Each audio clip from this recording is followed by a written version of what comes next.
what do you do as an individual American citizen in regards to public services in your local community?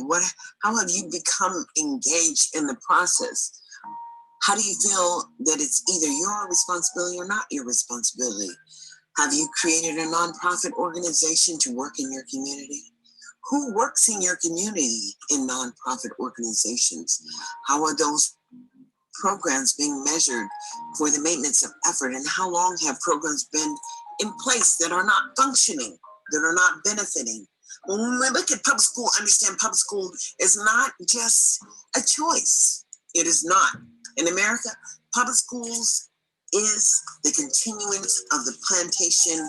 If local people who are supposed to benefit cannot benefit, public school is just the harvest. Simply call it the harvest. If you don't know you should be getting something, someone's getting something, and it's not you.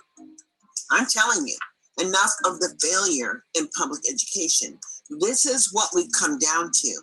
And we have found that people who are perhaps ensuring that public services happens for some of our people are tired of creating pathways or handing out the fish or the free resource because they're not willing to allow you to transition your people in a manner in which they don't have to be system dependent. What is system dependence? Well, system dependence is kind of like you got a welfare office and you got all of these free resources and nobody's in line to get them because it's too much trouble to go through that process and get those resources. No, they'll just stand over here and get the free fish every day. I mean, they'll come for the free box of food and they'll come. But what people are finding out, those people who never had to look like you, they've been living like you the last however many months since March, since COVID hit.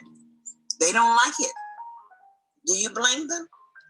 But you, on the other hand, know how to survive. But guess what? If you weren't making it before this pandemic, a lot of them folks are dead already because they just didn't have the shelter or the resources to secure themselves. In America, this is the land of the free and the home of the brave. And at which time, when too many Black people were coming up, they thought about it, the Republican Party, and they thought about this seriously. So what they did is start eliminating federal jobs across the nation. Then they started taking those jobs that federal people were doing and made contractors, told local cities and states that they could use those resources and contracted services. And so there are a lot of federal contractors out there. But when they didn't have to hire you, they didn't have to be equitable anymore. Because in the federal government, there's a process of creating access for all people, making the jobs and the services more competitive. But probably not your conversation, you don't even have to listen in. But for people who would apply for these jobs, if they didn't have a certain high school diploma or a degree, then you couldn't get those jobs. Not meaning that you had to have those credentials, but the credentials were established to keep you out. So we have a lot of people who have had and sat on the top of resources for a long time. But the intent behind those resources were to create pathways for all of the citizens. Now, how do you see yourself? Perhaps you don't see yourself at all.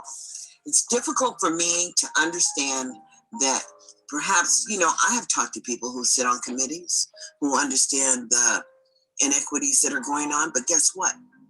The federal government is not holding itself accountable across this nation and where the dollars are allocated. And local people just don't understand all of the rules. They figured out how to get around the rules. And I'm here to say perhaps getting around the rules is not going to be the one thing that we're going to continue to do anymore. So no, I'm sorry, Mr. McConnell. I do not agree that we should just move on and pretend that we all didn't witness America broken completely, not following the process of a united nation, not following the process of America. as Democrats have become the real enemy of the Republicans. What is that? For some people in that little posse, in those Republican posse, well, they really did see Democrats as the enemy. And they were planning on holding trials and they put bombs. I mean, to the extent that was going on, as we were all trying to fight the pandemic as conversations and trying to be responsible citizens, we all could see that some people perhaps didn't give a damn about being responsible citizens, that is. We know that to be true because some people still don't want to wear their mask. And we would say, please stay over there where you live. Please keep your dysfunction over there where you are. But the problem is that dysfunction is still creeping out of those communities because those are the ones that are getting COVID. Those are the ones that somehow in America, in the real world, there's consequences for actions.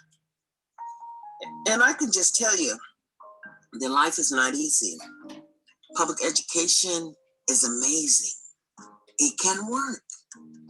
It can work for children that they say are severely mental retarded and communication handicapped. It can work for children who have autism. But here in the state of Nevada, I would like to say special education is for people who can't learn because there is no expectation of learning. Not at all. I don't know. I'm trying to understand that somehow, and I kind of saw it in Sacramento, where I was working with families whose children were in closed classrooms because they had whatever behavior problems or they were communication handicapped, let's put it like that. And that just means that you need language development, but it doesn't mean that that doesn't work. What we all have to look at is what are they doing and how are they addressing those children's needs? Who are the people that they've developed in the community to provide those services for the additional services? And how are they monitoring and measuring the support that's given from those nonprofit agencies that they partner with? I can tell you, I don't see it. I don't know what's going on here, but the more I dig, the more frightened I become. Because I'm looking at people who have been able to create programs with about 40 children. And I understand that under neglected and delinquent, 100 children generate $1 million. And you could use the money in a manner in which you're educating 40 children. I don't understand in the manner of which these alternative programs or nonprofits are operating when certain children are targeted for no academic support. And, it's the public school district that is able to take themselves and make themselves a district by including large populations of people and providing those supports for those people. But, I'm trying to understand what it looks like when your district only lends its support to less than 2 or 3% of the population of people. I don't understand. I don't understand when I try to have a conversation with the superintendent, he will not open his door for me. I don't understand. I understand that I was invited into the district office to meet with Dr. Mike Barton. He's a doctor. And met with him several times. He appreciated the support that I was providing him, but that is the extent that it went. So I continue to email him, just like I email lots of people here in Clark County. As I'm an outsider, but I'm not, because I'm still an American citizen, one who has the ability to evaluate programs and services and attempt to try to understand just what's going on. Here they have private school mentality in public school dollars. Now, what does that mean? Private school mentality using public school dollars. That means that for some reason, some children are not being given any support. And truly, I understand that's kind of how it went here because legislature just try to clean it up for the local school district by saying that you graduate by the number of minutes and time that you have invested, and that truancy is truly an issue. Truancy, this time, you know, three parties can get you expelled. I mean, if you're really sticking to the law. But if you have a child that has a disability or your family has a hardship, then certainly all those are accommodations under special education. But they're not accommodations if you don't understand what an accommodation is. An accommodation is just a method of making arrangements so that the rules or the policies, it's not the rules, the policies that they apply do not affect you. And that in education, you have a right to learn the task prior to them documenting that you can't do the task. I'm just wondering what kind of actual assessment data does this district actually gather to demonstrate that they're using federal money, paying their salaries of a lot of staff members. There are a lot of staff members being paid out of the federal coffers, and they think that they're just entitled to that money because that money pays their utilities, that money pays their housing, their car. That's their livelihood. And people are being allowed to have a livelihood on the backs of your children that they give nothing because they're not providing any data that demonstrates that your children have access here in Clark County for the majority. And I'm just trying to understand what that really looks like because it's a conversation that I'm unable to have with so many community people because they don't understand what I'm talking about. And if they do understand, they try to inform me, but to allow me to understand that there's nothing that they can do about it. They tried that. They've been down that road. And I'm telling you, when you have federal dollars, it's not the road that you've been trying to go down. Because the federal government does have an obligation. I don't care what kind of rights the state would like to implement. The state has a challenge to implement the services that are being provided by the federal government. And the federal government does provide additional monies for every state who have disabled children, who have immigrant children who are not residents. I mean, not citizens, you know what I'm talking about, right? Mm-hmm. And for children who are poor, and for disabled children.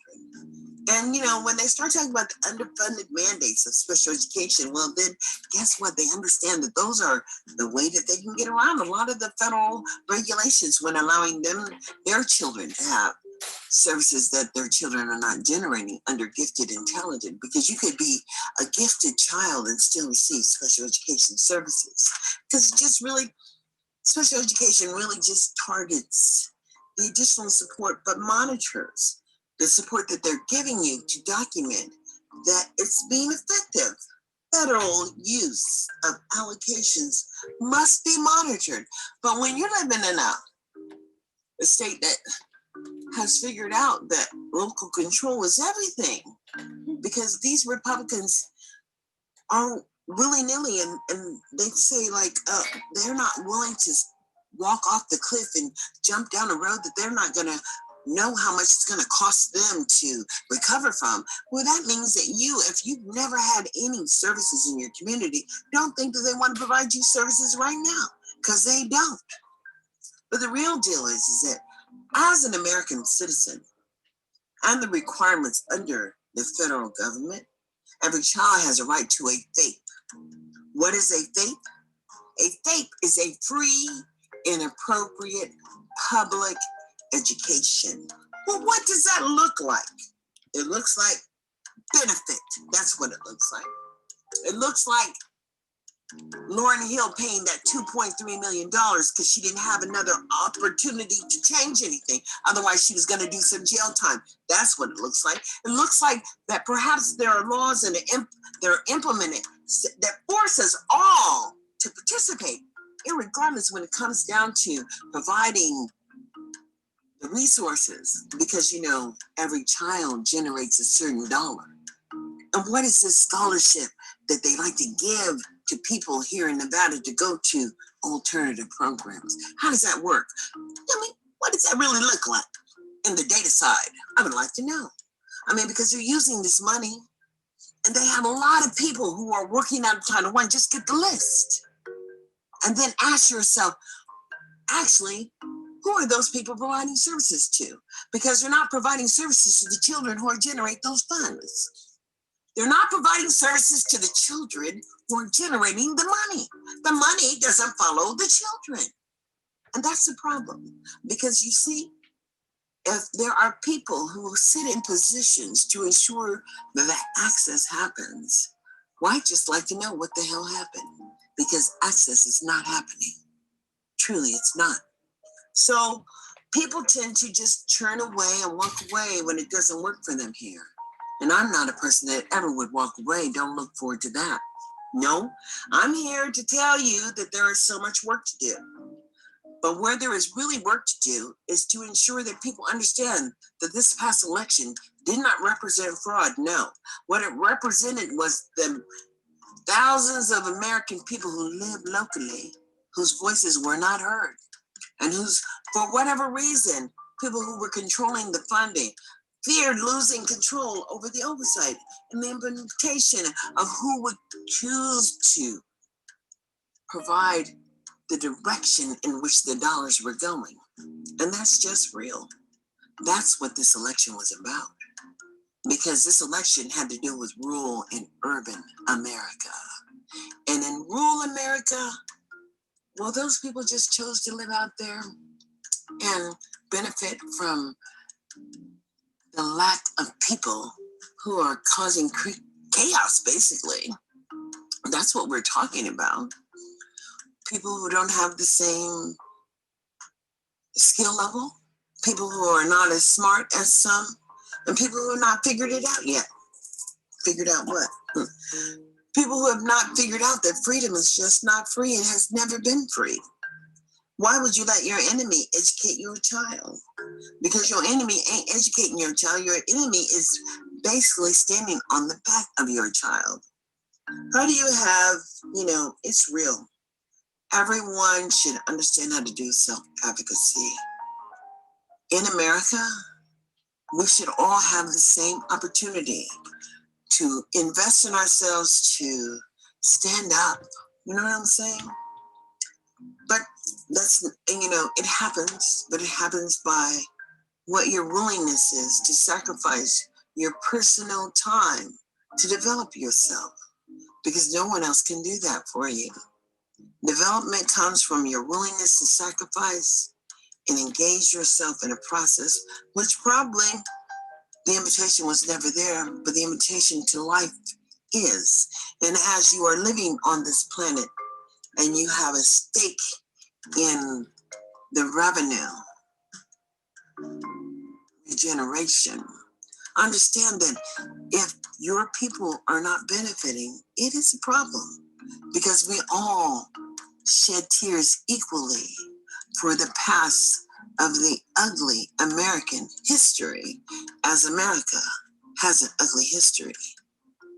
And when they use local law enforcement to oversee the public service sector and the maintenance effort, when there's really no process to follow, and when someone could lose their life for failure to comply, when we all witness the murder of George Floyd in the 8 minutes and 47 seconds or 49 seconds that someone who was representing what? Demonstrating what? Their entitlement to take the life of a young African American man who was young enough to be my son. I mean, I just have to understand that in 2021, why we still are fighting to say that we have just as much rights as the person we pay to provide services for us. And those services that they're providing should actually provide public safety, but they don't. I'm not rushing to call law enforcement, no. But my people have to do better in communicating with each other and understanding that this is America And perhaps if we were working all towards a more perfect union, creating opportunities for our children that benefited them, we wouldn't have to worry about the strife that's going on. But oh no, there is so much work to do in America because there is so much poverty. There is so much work to do in America because there is so much distrust. And guess what? I am a free American citizen born in America who has control over me, the universe. I'm hoping that I'm protected. That's what I'm hoping. I understand that perhaps you don't want to hear what I have to say. It doesn't really matter. As if you're an American citizen living in America and have paid taxes, you are paying too for this oversight process that is not benefiting you as an American citizen. It is time that we learn that we all must come together. I really don't care what authorities you've been issued as. You know, in America, we have this house nigga, feel nigga mentality, and it's just never gone anywhere. So when Master Whitey said, you gonna be the one that's over the program, and then you get over it, and then they protect your right to stay in your place, even if you're not making the choices that benefit your people, then it's a problem. It's a problem when we have organizations that represent empowerment, individual growth, development, and they are not held to a certain standard of empowering people and helping people to be independent. That's the intent.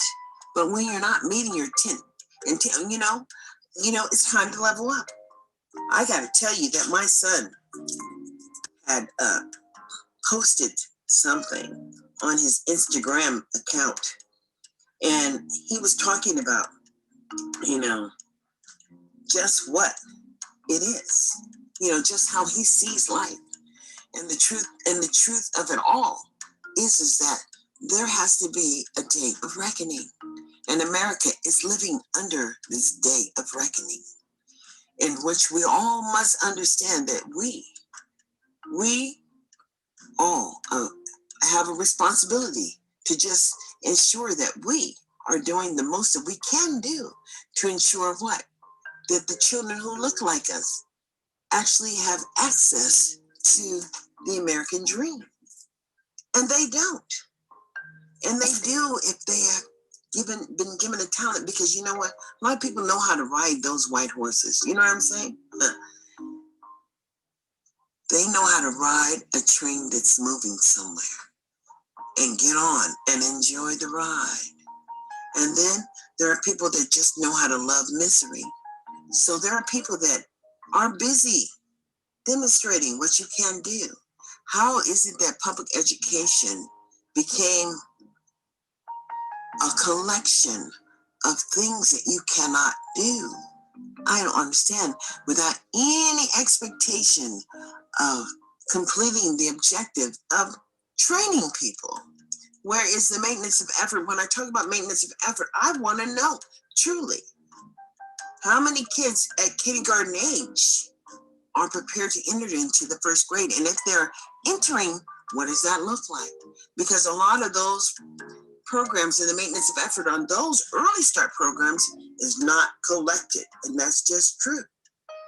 And so what are we talking about here when we're talking about one nation under God, indivisible, with liberty and justice for all? We're talking about liberty and no justice for African American people. That's what we're talking about, unless you have been given the God gift and can say, I'm living my best life. I ain't got time to deal with you niggas. That's the Snoop song. Or you can go back and ask yourself what Marvin Gaye was actually saying when he was saying, what's going on? Because it was a song that made us think about just where we are in the moment of living in this history. And just understand that what we all witnessed demonstrated that perhaps America is not what you thought it was. And perhaps your voice really does matter. And so, i.e., we made the difference. We have two senators that equaled up the challenge of the conversation in the Senate, in which we have to demand that senators who represent us represent our interests. And that would be everyone's interest in the state. And see, Nevada seems to have a huge problem in the educational arena for all children.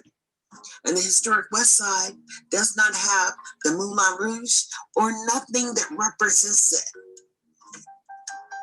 Black history that was foundational and the history of America, the early start of the Cotton Club and the Moulin Rouge and the OJs and, the stylistics. I mean, all of those performers would come to Las Vegas and perform on the strip, and then they would take tax dollars. Yes, my people paid taxes, but the benefit for the resources that was representing the state of Nevada and how they were supporting in the aid of generating revenue for America, it all comes into one kind of, one kind of thought process. You know what I'm saying? There's so much in my mind and we go everywhere, but we are only who we are. And we have the capacity to do what we're willing to do. But you first must be willing to look around and understand the responsibility of the maintenance of effort for public services that happens for people like you, because you're donating your dollars. Comes from you who are donating your dollars. And that you who have to manage with the investment of what the dollars are supposed to be bringing to your local community, that you oversee the maintenance of effort and the outcomes. What role do you actually play? But if you've never voted, I mean, come on now. Why is it the first time that Mike Tyson voted? Why? In his life. Why? Because he's been publicly investing in America for a long time. Because he paid his taxes. And I know he paid his taxes. Because if he didn't, he'd be in jail. Just like Lauryn Hill was, on the ankle monitor. I don't know if she really actually did time, but I know she did the ankle monitor because I read it. But she paid $2.3 million. And that, in my understanding of being an American and living up to, who you are, she was putting out there and giving back. Well, what are you giving back? If you're participating and can't see about dropping money down an open hole and ensuring that everybody has access, I don't know. Conversation must start somewhere. I'm starting the conversation on my podcast. I'm saying, how relevant are you when it comes to the maintenance of effort for public services in your local community? State, county, city. It doesn't really matter. If you're an American, you have an obligation to step your game up. This is, I don't know how many of these I'll do today, but I'm going to do enough until I'm not feeling frustrated anymore. Because, the real deal is that we are only what we're willing to do. So, I can only make a difference if I'm willing to invest some time in it. And I have invested time in my life, and I'm trying to enlighten people. We all have the obligation for oversight for the maintenance of federal allocations. This is Darlene Anderson signing out on another half an hour of Parent Empowerment.